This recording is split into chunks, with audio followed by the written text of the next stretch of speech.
দ্বিতীয় রমাদানে কি ইফতার বানিয়েছিলাম, কি আয়োজন করেছিলাম তাই থাকবে আজকের ভিডিওতে। আসসালামু আলাইকুম, কেমন আছেন সবাই?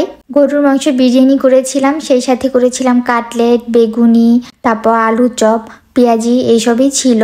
তো এখানে আমি মাংস অলরেডি বসিয়ে দিয়েছি, পুরো ভিডিওটা করা হয় নাই কারণ রমজান মাস এত বেশি সময় কোন দিক দিয়ে চলে যায় বোঝাই যায় না। এদিকে আমার মাংসটা পুরোপুরি সেদ্ধ হয়ে গিয়েছে, একটু কষিয়ে নিচ্ছিলাম।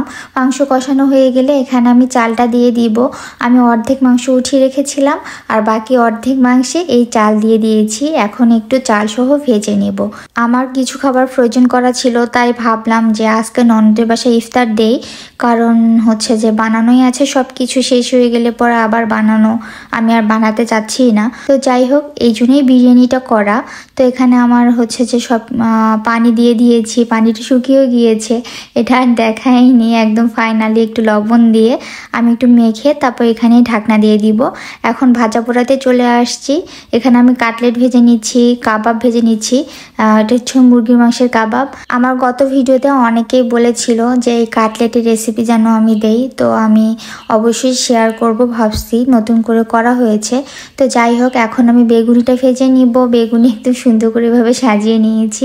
আর এখন আলুনিটা ভাজা হচ্ছে, আলুর চপ, আলুনি যাই বলেন, আমি আলুনি বলি।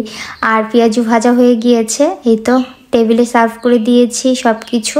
এখন উঠিয়ে নিব, উঠিয়ে হচ্ছে ননদের বাসায় দিব আর সবার প্লেটে সার্ভ করে দিব। আমার না টেবিলে এরকম সুন্দর করে সাজিয়ে ভিডিও করতে খুব ভালো লাগে, খুব বেশি পছন্দ করি। সেই সাথে একটু টুকটাক করে আমি ছবিও উঠে নিলাম, ছবি উঠাতেও খুব বেশি পছন্দ করি। আর একটা জিনিস খেয়াল করে দেখবেন, রোজা মাসে বেগুনি, পেঁয়াজু, আলুনি, তারপর বুট বলেন, বুন্দিয়া বলেন, এগুলো না খেতে আলাদা রকম একটা মজা লাগে। কিন্তু রোজা মাস ছাড়া অন্য সময় কিন্তু এগুলো খেতে না অত তৃপ্তি লাগে না, কারণ এখন রোজা থেকে তারপর এসব খাওয়া একদম আলাদা রকম একটা তৃপ্তি, শান্তি। আমি প্লেটে বিরিয়ানি সার্ভ করে দিচ্ছি, একটু করে বিরিয়ানি দিচ্ছি আর সব কিছুই একটা একটা করে দিচ্ছি। এখানে আমার ভেজিটেবল ফিঙ্গারও ছিল, সেই সাথে গাজর, পাতাকপি আর চিকেনের এই কাটলেটটা ছিল।